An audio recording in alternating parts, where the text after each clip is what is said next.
ఎన్నో మతాలు ఉన్నాయి, అంటే Hindu, Muslim, Christian, Sikh, Parsi, Jain, Buddhist ఉంది.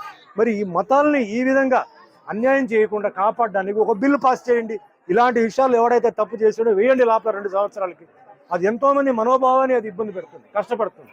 ఎంతో భక్తితో వాళ్ళు ఆ దేవుడి దగ్గర వచ్చి వాళ్ళు ప్రార్థన చేసి ఒక నమ్మకంతో వాళ్ళు ఆ ప్రసాదం తీసుకున్నప్పుడు ఇలా విన్నారంటే అది ఎంత పెద్ద తప్పండి, పెద్ద నేరం. అది టెర్రరిస్ట్ కన్నా చాలా పెద్ద తప్పు అది. కాబట్టి ఇది కఠినంగా ఇది చేయాలి, కానీ జాగ్రత్తగా చేయాలి. ఎవరు తప్పు చేశారో వాళ్ళని పట్టుకోవాలి. దీంతో పాటు ఎవరు దాంట్లో కూడా ఉన్నారో వాళ్ళని కూడా వదలకుండా ఒక టీటీడీ బోర్డు ఉంది, ఆఫీషియల్స్ ఉన్నారు, చెకింగ్ ఇన్స్పెక్టర్ ఉన్నారు. ఇంత ఉన్నప్పుడు ఎలా జరిగింది? సీఎం చంద్రబాబు నాయుడు గారు, డిప్యూటీ సీఎం పవన్ కళ్యాణ్ గారు ఇది వదలకూడదు.